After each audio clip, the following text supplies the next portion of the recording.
우리 수련회 이후에 잘 쉬셨어요? 지난주에 잘 쉬었을 거라고 생각합니다. 우리가 2주 전에 들은 말씀을 한번 생각해 보면 어떤 말씀이었느냐라고 했을 때 하나님이 아브라함에게 약속해 주신 대로 내게 아들을 줄 것이다라고 했지만 16년이 지났음에도 불구하고 아들이 없자 어떻게 했죠? 사라가 나의 여종이 있으니 그와 함께 동침하여 아들을 낳으라 라고 했죠. 그래서 아들을 이스마엘을 얻었습니다. 그 이스마엘을 얻고 난 지 13년이 지난 후에 하나님께서 아브라함에게 나타나셔서 너는 내 앞에서 행하여 완전하라 라고 하시는 이 말씀을 살펴볼 수가 있었어요. 그 시간 동안 하나님이 아브라함과 함께 하셨을까요? 함께 하지 않으셨을까요? 계속 함께 하셨겠죠. 그러니까 하나님에 대한 믿음이 어느 정도 계속해서 자라갔다라고 하는 그 과정 아래에서 하나님께서 아브라함에게 이제 네가 어린아이와 같은 그 믿음, 내가 다 너를 이끌고 갈게, 좋아. 근데 너도 내 앞에서 나도 하나님을 사랑합니다, 나도 하나님을 신뢰합니다 라고 하는 그런 믿음의 한 발자국을 내디뎌라 라고 말씀하시는 그 아브라함에게 하나님께서 행하여 완전하라 라고 하시면서 요구한 것이 무엇이냐, 바로 할례 언약이라는 것이죠. 아브라함을 비롯한 모든 집안에 있는 남자들이 성기의 표피를 잘라내는, 결국엔 그것은 거세와 같은, 그 말은 뭡니까? 내 힘으로 내 능력으로 아이를 낳는 것이 아니라 하나님께서 나에게 아이를 주시겠다라고 하는 그 약속을 내가 신뢰하는 믿음, 나의 가능성의 1%마저도 잘라버리겠다라고 하는, 오직 이 모든 것이 하나님으로부터 오는 것이다라고 하는 그 믿음으로 할례를 행하기를 원하셨다라는 것이죠. 그래서 그러한 그 아브라함에게 이러한 은혜를 주시고 그러한 너의 믿음을 내게 보이라 라고 하셨을 때 그 하나님이 어떻게 은혜를 베풀어 주시는지 오늘 이 마가복음 이 말씀을 통해서 정말로 여기서 나오는 이 야이로와 이 12해 혈류병 걸린 여인의 그 믿음과 아브라함의 믿음이 같은지 다른지 우리 함께 살펴보면 좋겠습니다.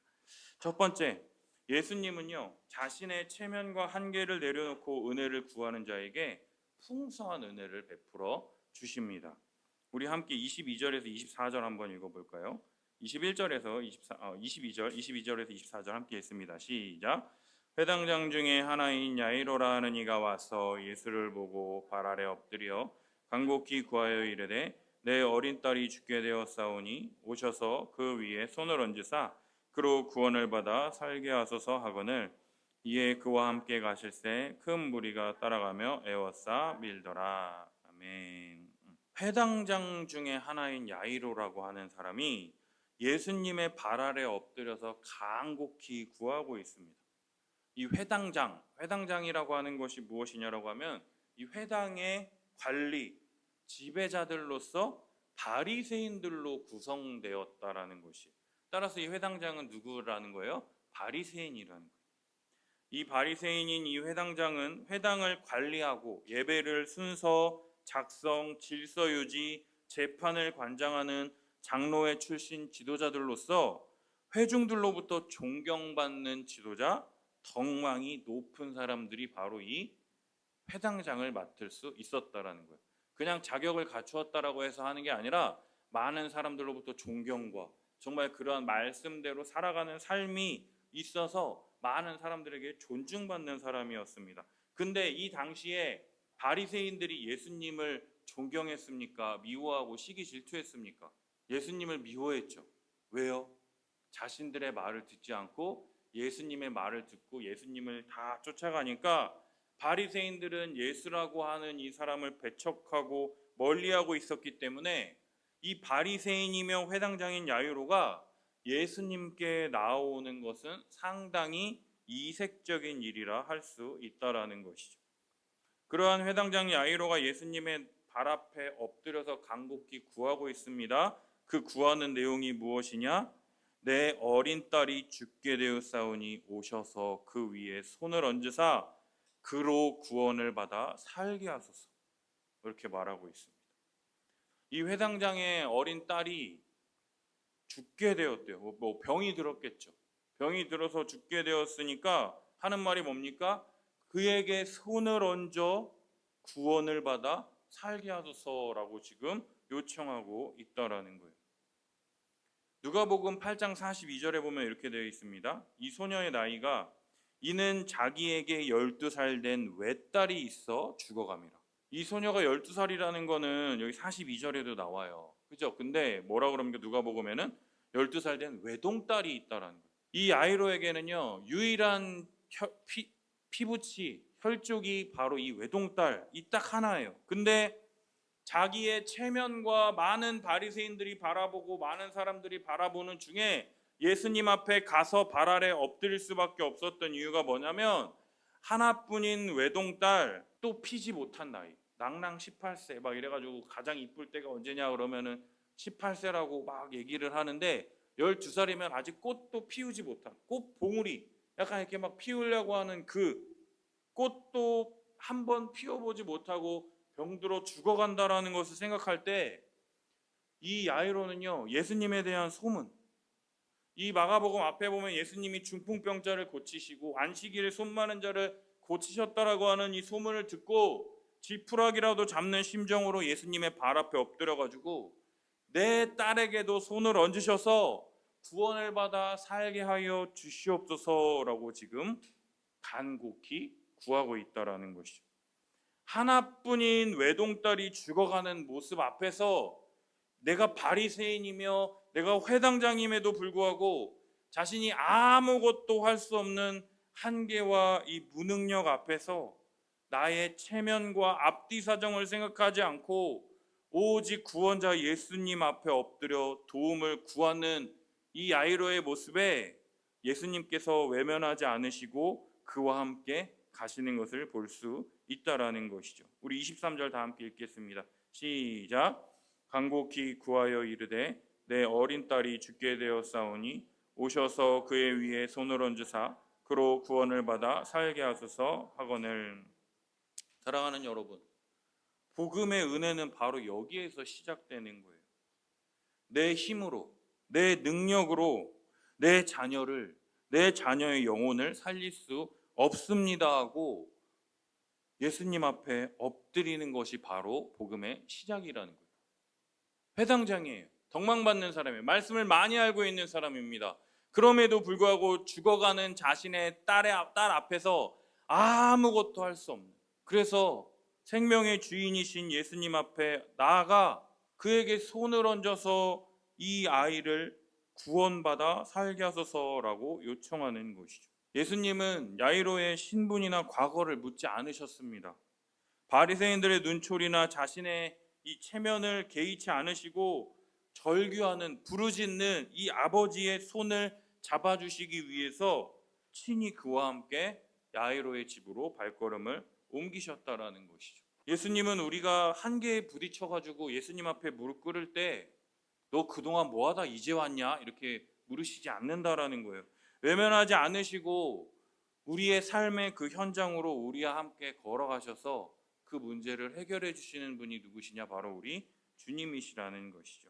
그래서 이 야이로의 이 집으로 가는 길에 두 번째 사건이 펼쳐집니다. 두 번째, 예수님은 우리의 부정함과 수치를 다 짊어지시고 구원과 평안을 선포하시는 은혜의 하나님이시다라는 거예요.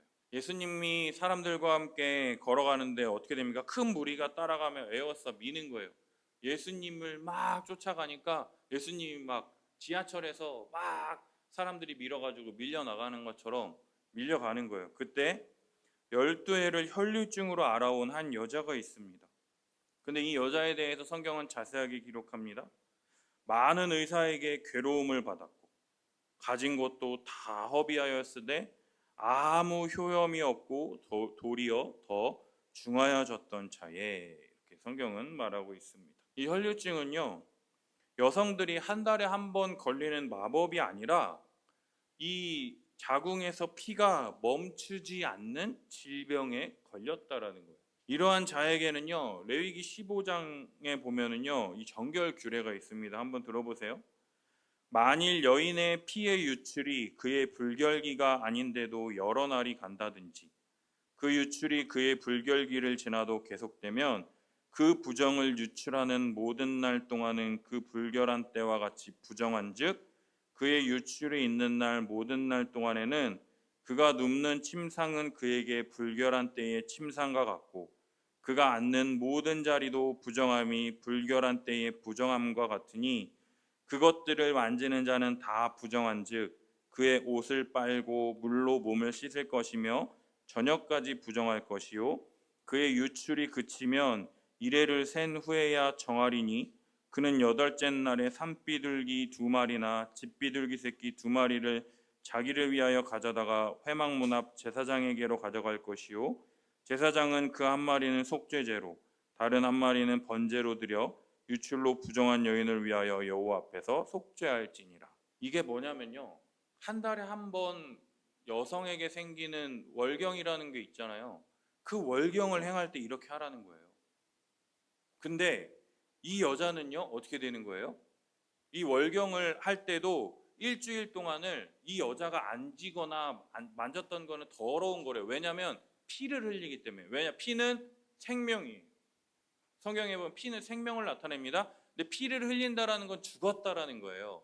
그래서 하나님께서 부정하다라고 하셔서 이 피를 흘리는 여성은 일주일 동안 이 공동체로부터 떨어져 가지고 혼자서 이 피를 멈추는 일주일을 지낸 다음에 다시 정결하게 하고 옷을 빨고 그 다음날 제사장에게 이 비둘기 새끼 2마리를 가지고 가서 하나는 속죄제로 하나는 번제로 드려서 속죄한 후에 다시 공동체 안으로 들어갈 수가 있었습니다.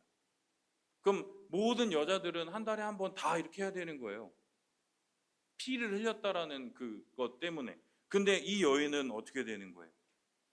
12년 동안 피를 흘리니까 이 여자는요, 어떻게 되는 거예요? 공동체로부터 격리된 거예요. 공동체로부터 격리되어서 다른 사람들과 함께 할 수도 없고 가까이 할 수도 없는 자가 바로 누구냐? 바로 이 혈류증에 걸린 여인이라는 거예요. 그러나 이 12년 동안 계속된 혈류증, 피가 멈추게 도와준다라고 하는 많은 의사들을요, 이 여인이 찾아가 보지 않았겠습니까? 우리가 뭐 피부병 걸렸다 그러면 어디가 잘 낫게 한다더라. 뭐 어디가 뭐 어디 정형외과가 뭐 디스크를 잘 고친다더라. 뭐 한다더라. 이런 거 소문 듣고 그 병원에 가면 줄 막 서 있잖아요. 그것처럼 이 여인도요, 자신의 이 혈류증을 낫게 해준다라고 하는 이 많은 의사들에게 찾아가서 만나봤을 것입니다. 근데 여러분, 병을 만약에 다쳤어요. 그럼 우리가 어떻게 해야 돼요? 의사가 봐야 될 거 아니에요.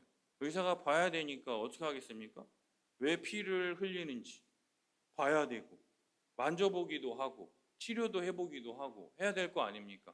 근데 여성으로서 자신의 그 은밀한 부위를 많은 의사들에게 보여주는 그런 수치를 감내해야 하기도 했고, 또 이 병 고쳐줄 테니 이 약 써봐라. 근데 이 약이 좀 비싸다. 그래가지고 막 이거 먹어보라고도 하고 저거 먹어보라고도 하고 했겠어요? 안 했겠어요? 나으려고 12년 동안 나를 괴롭게 한 병이니까. 돈이 뭐 1,000만 원이라도 어떻게 하겠어요? 그 돈을 주고 그 약을 사서 먹는데 이 병이 나아요? 안 나아요? 안 나아요. 그래서 뭐 이거 좋다 저거 좋다 하다 보니까 자기가 가진 돈도 다 써버리고 이 약을 먹어도 아무런 효험이 없는데 마지막 결과적으로 어떻게 됩니까? 더 중해져만 간다라는 거예요.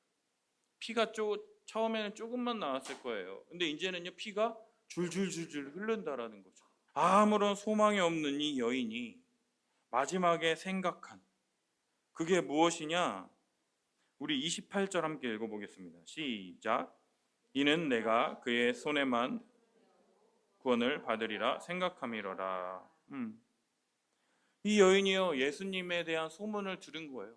중풍병자를 고치셨다, 손 마른 자를 고치셨다라고 하니까 아무런 소망이 없는 이 여인이 예수님의 소문을 듣고 무리 가운데 끼어서 많은 사람들이 예수님을 뒤에서 밀 때 뒤로 와서 그 예수님의 옷에 손을 댄다라는 거예요. 왜요? 내가 그의 옷에 손만 대어도 구원을 받으리라 생각했다라는 것이죠. 그리고 진짜 만졌어요. 그러니까 어떻게 됩니까?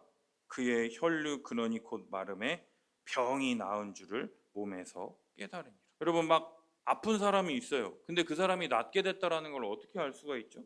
막 두통이 있었어요. 근데 두통이 나았다라는 걸 어떻게 알게 돼요? 머리가 안 아픈 거. 머리 아픈 게 사라지던가 막 배 아파가지고 막 계속 배 붙잡고 막 앉아 있었는데 그 배 아픈 게 사라졌다라는 걸 어떻게 느껴요? 배가 안 아픈 거지. 그러니까 이렇게 막 숙이고 있던 배를 이렇게 쫙 필 수 있는 거죠.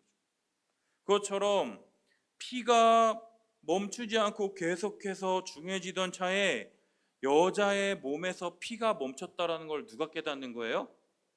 여자가 깨닫는 거예요. 그러니까 뭐라 그럽니까? 병이 나은 줄 몸에 깨달으니라. 29절. 그러니까 30절 한번 30절 31절 읽어보겠습니다. 시작. 예수께서 그 능력이 자기에게서 나간 줄을 곧 스스로 아시고 무리 가운데서 돌이켜 말씀하시되 누가 내 옷에 손을 대었느냐 하시니 제자들이 여짜오되 무리가 에워싸 미는 것을 보시며 누가 내게 손을 대었느냐 물으시나이까. 네. 예수님께서요, 이 여인이 병이 나은 것을 딱 누구는 아시는 거예요? 예수님은 아신다라는 거죠. 왜요? 자기의 능력이 나간 줄을 예수님께서 아신다라는 거예요. 그러면서 예수님이 물으십니다. 누가 나에게 손을 대었느냐? 유대인의 정결 예식에 따르면 아까 유출병, 피를 흘리는 여인이 일주일 동안 밖에 가 있어야 된다고 그랬죠. 왜요? 그가 앉았던 곳에 앉으면 어떻게 된다고요? 부정하게 되고. 그를 만지면 어떻게 된다고요? 부정하게 된다고요. 유대인들은요, 더러운 것을 만지면 우리도 어떻게 된다고요? 더럽게 된다라고 믿었습니다. 따라서 혈류증에 걸린 여인이 예수님을 만지게 되면 예수님이 어떻게 되는 거예요? 더 부정한 여인이 예수님을 만지면 예수님이 어떻게 돼야 되는 거예요? 부정해져야 되는 거죠. 근데 부정하게 됐습니까? 어떻게 됐습니까? 예수님이 지금 더럽게 됐어요? 예수님이 혈류증에 걸려야 되는 거예요. 유대인들의 그 논리에 따르면. 근데 지금 어떤 일이 펼쳐졌습니까? 예수님이 혈류증에 걸리셨습니까? 오히려 혈류증 걸린 여인이 어떻게 됐어요? 완전히 낫게 되는 것이죠.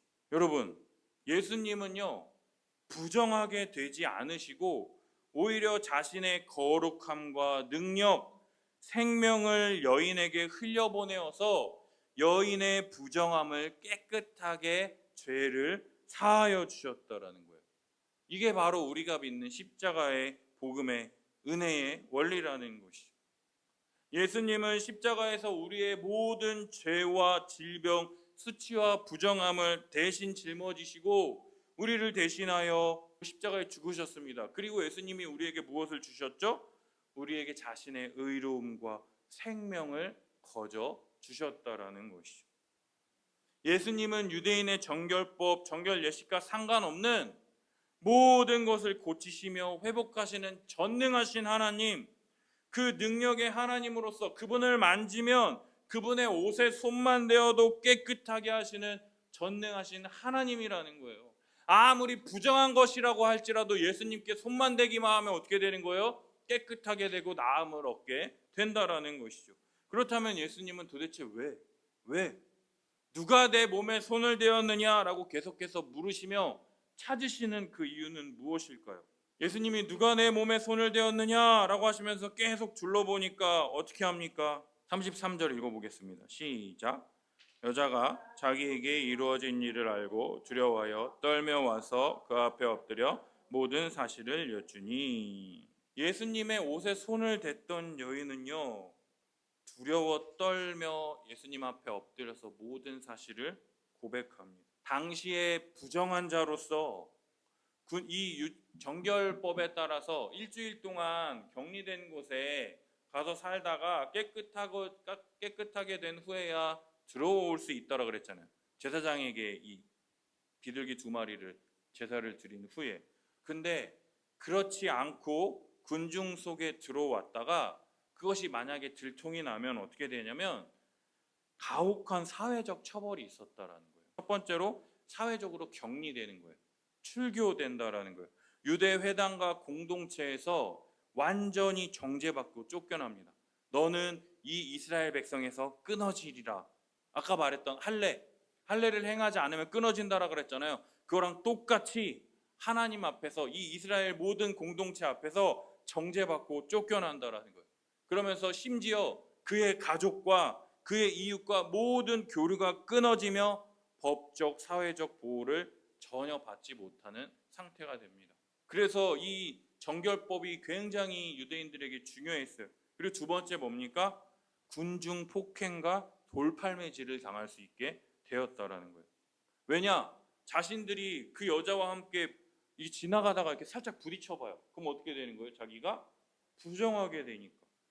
그래서 즉결 심판이라 그래가지고 바람피다가 걸린 그 현장에 있는 여인에게, 그러니까 예수님이 뭐라면 죄 없는 자가 돌로 치라라고 하니까 다 먼저 돌아갔잖아요. 그게 뭐냐면 이 정결법을 어긴 이 사람들은 바로 그 자리에서 많은 사람들이 돌을 집어가지고 돌을 던져가지고 죽일 수 있는, 그래서 자신들을 부정하게 만들고 자신들의 공동체의 죄악을 퍼질 수 있게 만든 이 원흉을 돌에 맞아 죽거나 극심한 폭행을 하도록 허락했다라는 거예요. 그러니까 이 여자는요, 어떻게 된 거예요? 이 공동체 안에서 끊어지고 돌 맞아 죽는 것밖에 선택이 없다라는 거죠. 따라서 여인은요, 자신이 낫지도 않았는데 공동체 안에 들어와서 누구를 지금 만진 거예요? 예수님을 만지고 또 뭐 한 거예요? 많은 사람들이 미니까 뭐 한 거예요? 많은 사람들에게 부정을 끼친 거죠. 따라서 여인은 자신의 행위가 드러나서 공동체에서 쫓겨나고 돌팔매질을 당할 것이 두려웠던 거예요. 그래서 예수님께 엎드려서 모든 사실을 하나도 빼놓지 않고 예수님에게 다 고백하게 되는 것입니다. 그러니까 예수님께서 어떻게 하십니까? 우리 34절 함께 읽겠습니다. 시작. 예수께서 이르시되 딸아 내 믿음이 너를 구원하였으니 평안히 가라. 내 병에서 놓여 건강할지어다. 아멘. 딸아 내 믿음이 너를 구원하였으니 평안히 가라. 이 여인은요 두려워 떨었어요. 자신의 죄악이 들통나고 돌팔매질 당할까 봐 두려웠는데 오히려 예수님께서는 뭐라 그러십니까? 딸아 내 믿음이 너를 구원하였다. 그럼 이 여인의 믿음이 무엇입니까? 예수님의 옷에 손만 대어도 구원을 받으리라 생각했던 그 믿음, 그 작은 믿음, 그 믿음이 너를 구원하였으니 평안히 가라. 공동체에서 쫓겨나거나 돌팔매질 받지 않고 오히려 평안히 가라라는 거예요. 이제는 병에서부터 자유롭게 되었으니 행복하게 평안하게 살아라 라고 하시면서 지금 예수님께서 축복해 주시는 것을 볼 수 있다라는 거예요. 야이로의 집에 가시는 길에 예수님의 옷에 손만 대어도 구원을 받겠다라고 생각했던 그 여인의 믿음, 그것을 생각으로만 그치지 않고 직접 행위로 옮긴 그 믿음, 그 믿음을 칭찬하시며 그것을 드러내시기 위해서 누가 내 옷에 손을 대었느냐라고 지금 예수님께서 물으시고 찾으시는 거예요. 많은 사람들에게 그것을 드러내고 싶으신 거예요. 사랑하는 여러분, 누가 내 옷에 손을 대었느냐 물으시면서 범인을 찾으려는 것이 아니라 출교와 돌팔매의 두려움 속에서 떨며 엎드린 여인을 향해서 예수님은 세상에서 가장 따뜻한 이름으로 부르신다라는 거예요. 죄인을요 뭐라고 부르시느냐? 딸아 내 믿음이 너를 구원하였으니 평안히 가라. 내 병에서 놓여 건강할지어다. 지금 그렇게 말씀하고 계신다라는 거예요. 예수님은 단순히 이 여인의 질병을 고치신 것이 아니라 부정하게 되어서 공동체로부터 멀어지고 하나님으로부터 끊어졌던 이 관계, 이 모든 것을 회복시켜 주셨다라는 거예요. 따라 하나님의 자녀로 이 여인을 인정해 주실 뿐만 아니라 이제 평안히 가라. 내 병에서 놓여 건강할지어다 라면서 일상생활을 계속해서 하라는 거예요. 자신의 부정의 수치를 덮어주시고 하나님의 딸이라고 하는 영광스러운 신분으로 여인을 회복시켜 주셨다라는 것이죠. 여러분, 이 혈루증 걸린 여인처럼 12년 동안 가진 돈도 다 쓰고 다 허비하고 점점 더 악화되어 가던 그 상황 속에서 여인이 취한 행위가 뭐냐면 예수님의 옷에 손만 대기만 해도 구원을 얻을 것이다라고 생각했다라는 거예요. 예수님께 나아가기만 하면 마지막으로 지푸라기라도 잡는 심정으로 야이로가 예수님 앞에 나아갔던 것처럼 이 여인 또한 예수님 앞에 나아가서 정말 예수님의 옷에 손만 댄다라고 낫는다라는 게 말이나 되는 겁니까 지금? 근데 어떻게 되는 거예요? 예수님에게 나아가기만 하면 내 모든 걱정, 근심, 염려가 사라지고 해결된다라고 하는, 이 여인이 마음속으로만 생각했던 것을 행동하는 그 믿음처럼 우리들에게 그런 믿음이 있냐고요. 예수님에게 나아가기만 하면 내 모든 근심, 걱정, 염려가 사라질 거라고 하는 그 믿음이 있으십니까? 예수님은요, 혈류증 걸린 이 여인과 같은 그 믿음을 우리들에게 원하신다라는 거예요. 예수님의 옷에 손만 대면 낫겠다. 그 작은 믿음, 말도 안 되는 믿음. 예수님이 치료에 손을 얹어서 치료해 주세요, 기도해 주세요라고 하는 건 오히려 낫잖아. 근데 이 혈류증 여인은 뭐예요? 옷에 손만 대도 낫겠다라고 하는 정말 허무맹랑한 믿음이잖아요. 근데 그 허무맹랑한 믿음이다 할지라도 예수님께서 어떻게 하신다고요? 인정해 주신다고요. 딸아, 내 믿음이 너를 구원하였으니 평안히 가라. 그 믿음이 없어서 지금 우리가 힘든 거잖아요. 세 번째로, 예수님은 절망과 불가능의 상황 속에서도 두려워하지 말고 믿기만 하라 우리에게 지금 말씀하고 계십니다. 다시 한번 이제 야이로에게로 돌아가 봅시다. 야이로가 이제 예수님을 모시고 가려 그러는데 이 혈류증 걸린 여인 때문에 지금 시간이 지체됐잖아요. 내 딸이 지금 위중한 병에 걸려서 죽어가고 있는데 시간이 지체되고 있으니까 이 야이로의 마음이 어떻게 되겠어요? 1분 1초가 아니라 몇 시간, 몇십 분, 며칠이 지난 것처럼 느껴졌을 거예요. 얼마나 답답했을까요? 그런데 그때 야이로의 집에서 사람들이 와서 야이로에게 말을 합니다. 뭐라 그럽니까? 35절 한번 읽어볼까요? 시작. 아직 예수께서 말씀하실 때에 회당장의 집에서 사람들이 와서 회당장에게 이르되 당신의 딸이 죽었나이다. 어찌하여 선생을 더 괴롭게 하나이까? 지금 이 혈류병 걸린 여인을 고치느라고 시간이 되었는데 집에서 사람들이 와서 말하는 거예요. 당신의 딸이 죽었습니다. 선생님 데리고 집에 간들 뭐 어떻게 할 수 있습니까? 그러니까 36절 함께 읽습니다. 예수께서 그 하는 말을 곁에서 들으시고 회당장에게 이르시되 두려워하지 말고 믿기만 하라 하시고. 아멘. 예수님이요, 그 야이로 옆에서 그 얘기를 다 들으시는 거예요. 딸이 죽었습니다. 왜 선생님 데리고 간들 뭘 할 수 있겠습니까? 그러는 말을 다 들으시고 야이로에게 말씀하시는 거예요.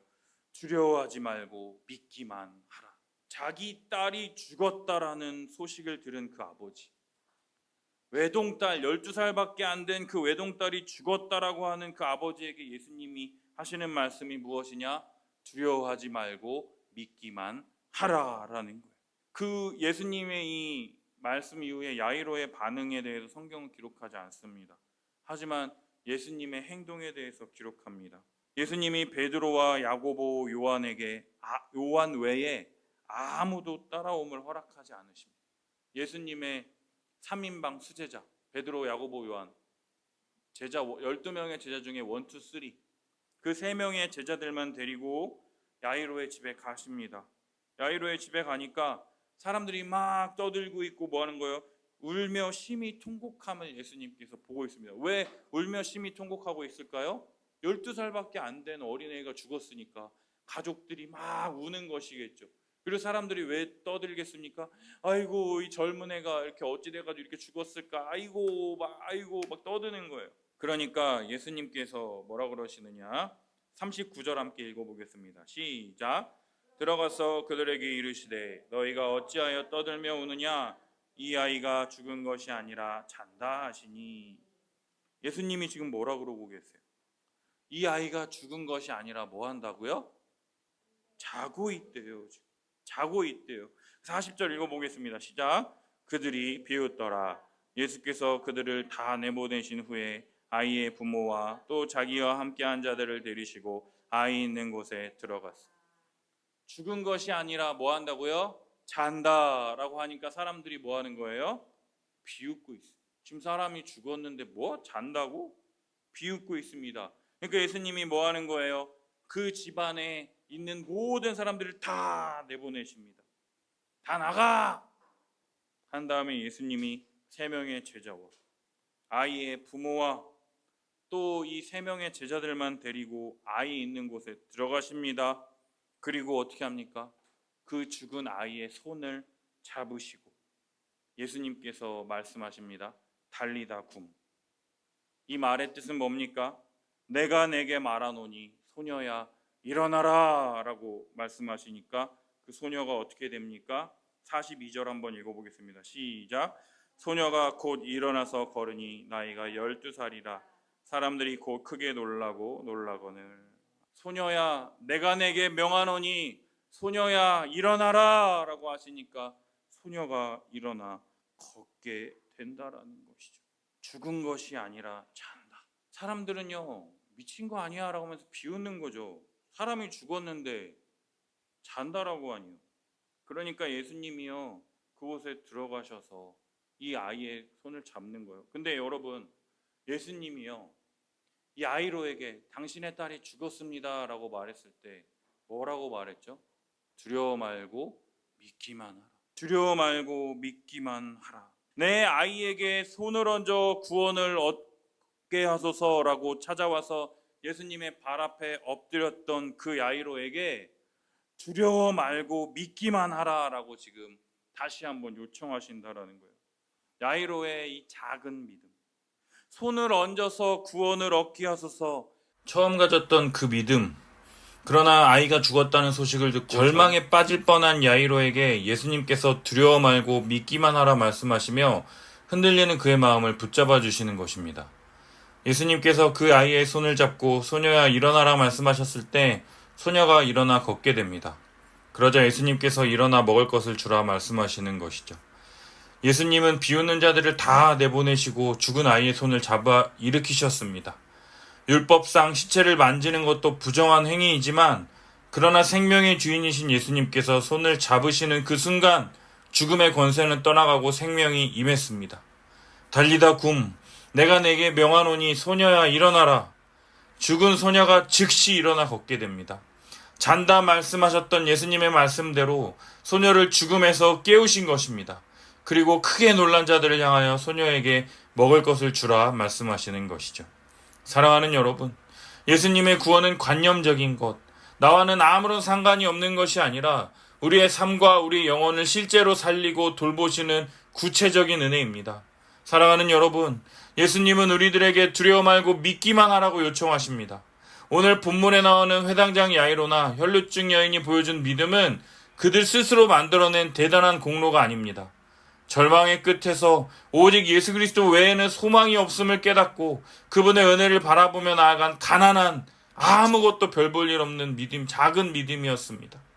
예수님의 발 아래 엎드려 말했던 내 아이에게 손을 얹어 구원을 얻게 하소서 하는 작은 믿음, 예수님의 옷에만 손을 대어도 나음을 얻겠다라고 믿는 믿음, 예수님이시라면 내 모든 걱정과 슬픔을 해결하실 것이다라고 하는 그 믿음, 죽은 자도 살리시는 예수님, 죽은 것이 아니라 잔다 말씀하시는 예수님, 말씀하신 바를 반드시 이루시는 전능하신 예수님이시라는 것을 믿으라 우리에게 요청하는 것입니다. 사랑하는 여러분, 우리가 살아가는 세상은 끊임없이 우리에게 절망을 말합니다.